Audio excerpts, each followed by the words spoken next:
Do you know about a sickness called facial arteriovenous malformation? I was born with it. It made a big bump grow in the middle of my face. This sickness is something you're born with.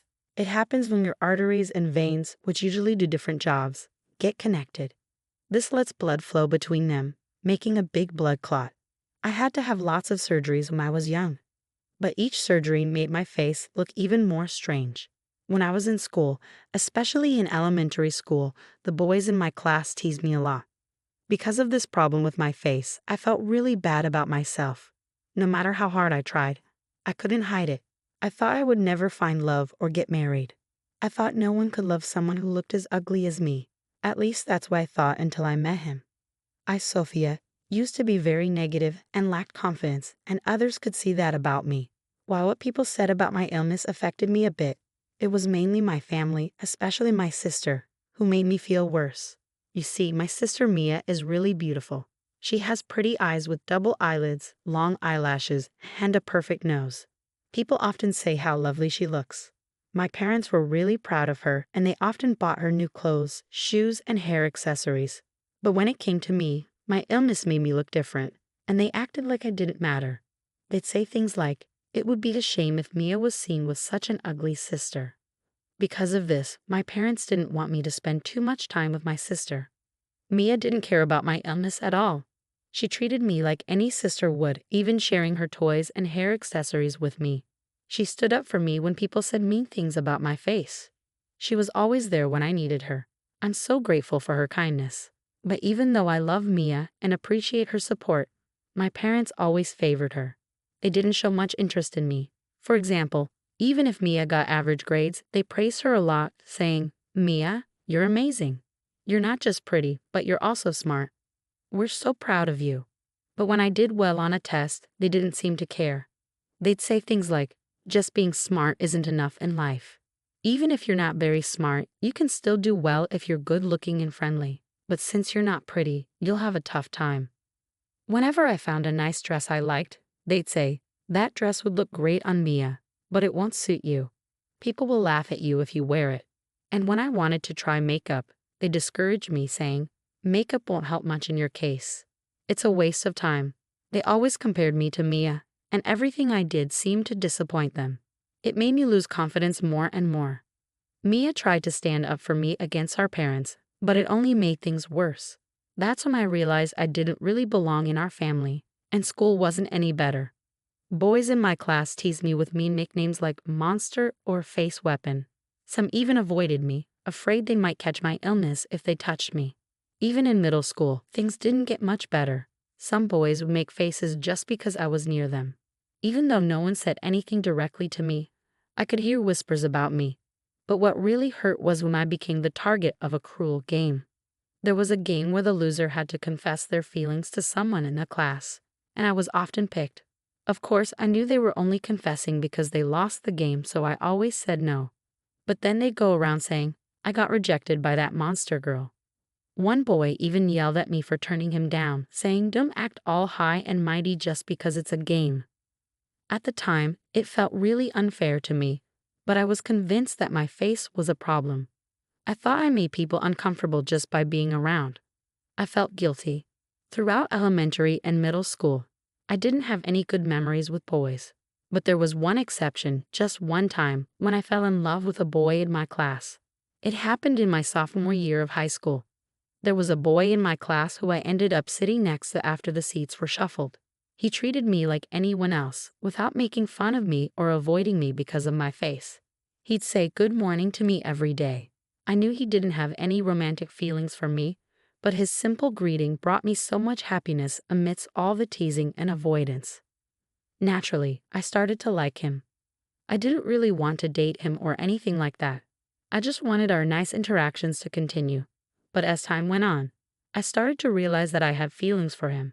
After thinking about it a lot, I decided to ask my sister for advice. She told me, "Just be honest with him about how you feel." So after a lot of thinking, I left a letter on his desk telling him how I felt. A few days later, something strange was happening in class when I got there. People were whispering and looking at me.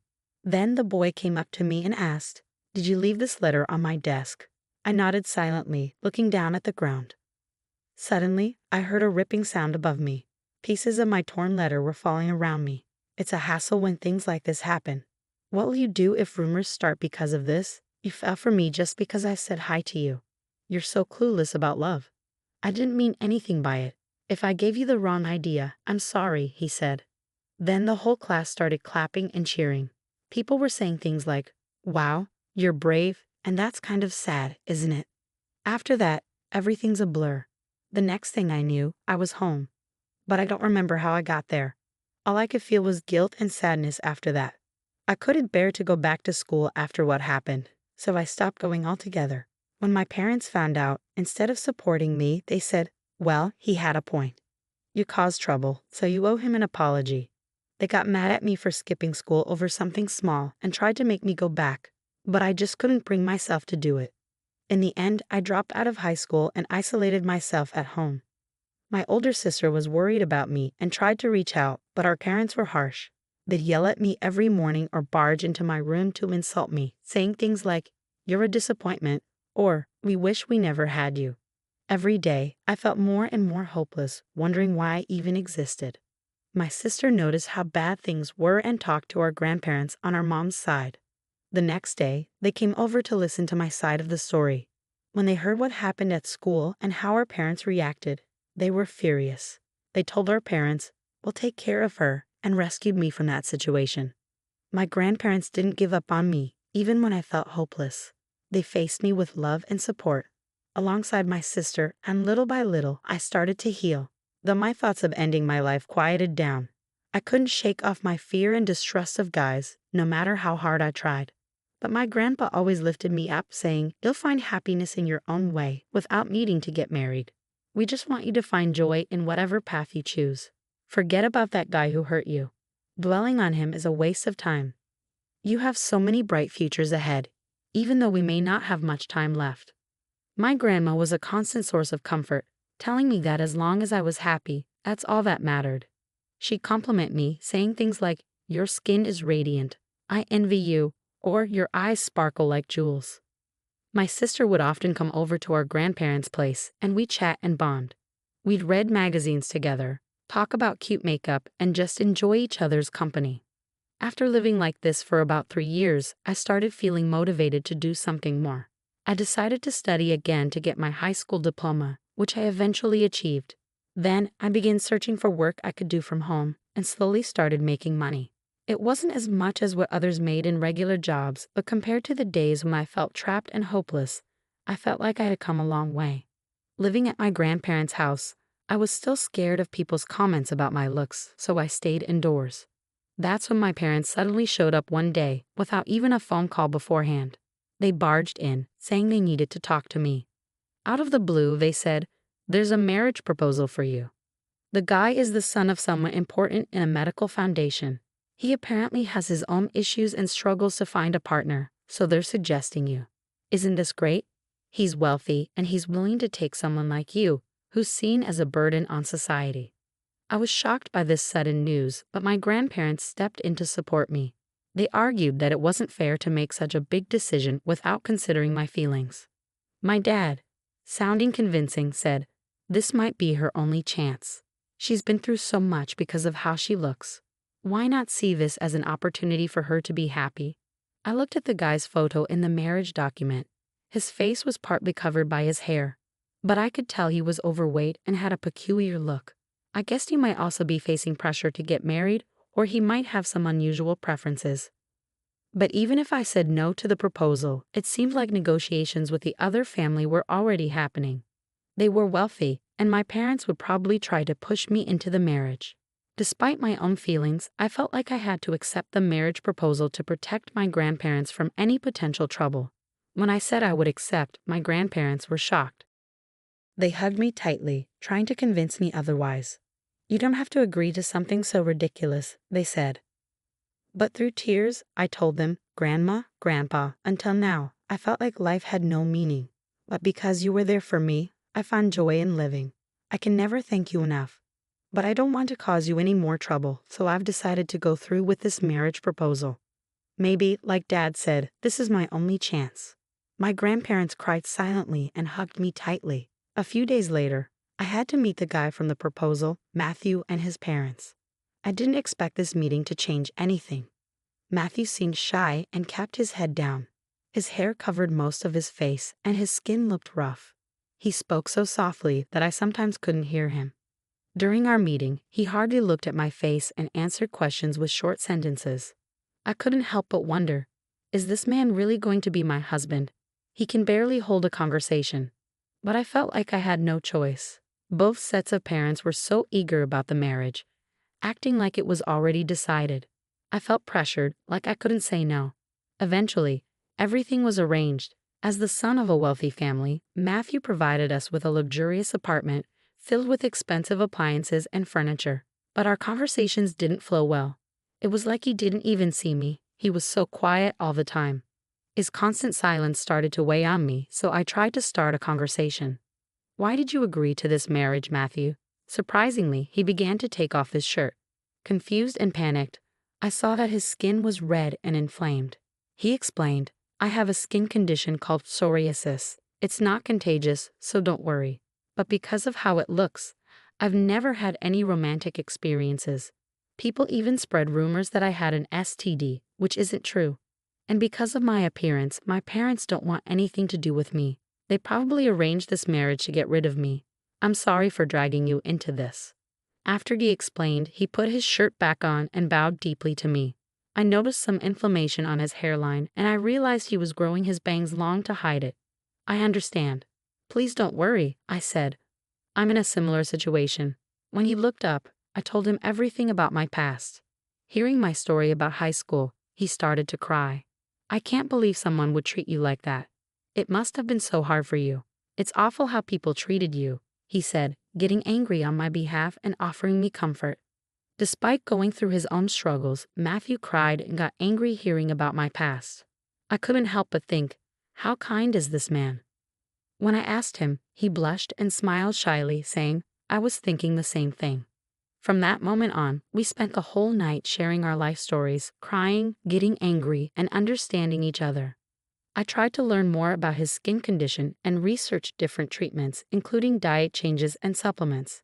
I noticed he was picky about food, especially vegetables, so I experimented with different flavors and cooking methods to make meals he enjoyed. Gradually, he started to enjoy eating more and began to feel better physically. We also started doing things like yoga to reduce stress and had many conversations. I saw Matthew's smile grow over time. He never said anything negative about my appearance. Instead, he would blush and say, "You're cute." Once, when I asked if he disliked how I looked, he reassured me, saying, "Not at all. It's part of who you are, and I think it's cute. You've been through so much, but you've stayed strong." "I don't think there's another woman who's as strong and wonderful as you," Matthew told me, and those words brought me so much comfort. Over the next few years, we worked on a plan to improve his skin condition. His inflammation started to calm down, and the redness on his hairline became less noticeable. Plus, with his disciplined lifestyle, he lost weight and transformed into a slim and handsome Matthew. I couldn't help but fall in love with him all over again when he trimmed his bangs. It suited him so well. Matthew, who used to be shy about his skin condition, said, "I feel a bit embarrassed to show Sophia." But as he gained confidence, people at his office started to see him differently. He hadn't told anyone about his disease before, thinking they wouldn't understand. But when he finally opened up, he was surprised that everyone accepted him. They even said, "Why didn't you tell us earlier? Trust us more." One day, as we were enjoying our time together, Matthew suddenly suggested, "Hey, what do you think about having a wedding ceremony?" Even though I had become a bit more positive since marrying him, the idea of facing a large crowd still scared me. When I hesitated, he reassured me, saying, "If you really don't like the idea, we don't have to do it." But I thought it would be a nice way to thank the people at my company who supported me. And it's all thanks to you, Sophia, that I can even think about this. The old me would have never considered a wedding because I was too ashamed of my skin condition. But with your help, my symptoms have improved, and I feel like I can face the future more confidently. His kind words touched me, and after thinking it over, I decided to take a step forward and agree to have a wedding ceremony. Since I didn't have many friends, I only invited my parents, grandparents, and my sister. However, less than 4 months before the wedding, My sister found out she was pregnant and decided to avoid gatherings for safety reasons. So in the end, only my parents and grandparents attended. My grandparents were happy to be there, but my parents clearly weren't thrilled about it. Despite their disapproval, they couldn't refuse due to their status, so they reluctantly came. The same went for Matthew's parents. They didn't seem pleased, but because some of their associates and acquaintances were attending, they reluctantly agreed to come. Both sets of parents were skilled at putting on a facade, so they said things they didn't truly mean in front of the other guests. They'd say things like, "We struggled with his illness, but we're happy to see how well he's grown." Or, "We're proud of our child for facing prejudice with strength." They even pretended to be moved to tears, and some guests, fooled by their false emotions and words, shed sympathetic tears. I couldn't help but feel astonished by their audacity, wanting to appear good despite everything. But Matthew wasn't one to stay silent. Our parents could see that. When it was time for him to speak, he chose to share about his past. He talked about how he faced discrimination in school because of his skin condition, even though it wasn't contagious. People avoided touching anything he touched. Meeting and marrying me had given him hope. He also spoke about my struggles, how I was constantly compared to my older sister and verbally abused by our parents. He mentioned how I was deeply hurt by their words and couldn't even go outside because of cruel comments from classmates about my facial disease in high school. He also shared how he was berated by his parents for his skin condition, being called dirty repeatedly, and he showed proof of their mistreatment. With a determined resolve, Matthew played a recording of his parents' hurtful comments about his skin condition. The recording echoed through the venue, capturing awful statements like, "Your skin disgusts us," and "We regret having a child with such dirty skin." His parents tried to stop it, but it was too late. The stunned silence of the guests spoke volumes, and my parents looked uncomfortable as whispers spread around them. Despite the awkward ending to our wedding, many guests expressed support, saying, "You've been through a lot, and we're here for you." However, this revelation caused a stir later on.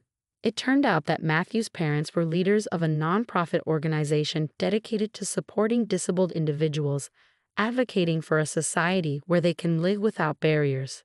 The fact that they mistreated their own son, who had a skin condition, contradicted their organization's principles. Criticism and opposition arose, leading them to step down from their leadership roles in the organization. As for my parents, it came to light that they had accepted a hefty dowry to arrange my marriage to Matthew. They were branded as monsters who sold their own child for money by those around them.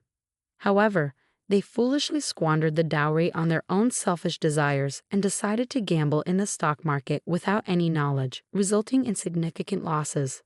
Eventually, they found themselves in debt exceeding $200,000, far surpassing the dowry they received. They had the nerve to ask for our help, but we firmly declined. Despite their persistent attempts, we decided to cut ties with them and move away, changing our phone numbers. Now we're living happily together. It seems like fate truly brought us together. I'm incredibly content at this moment.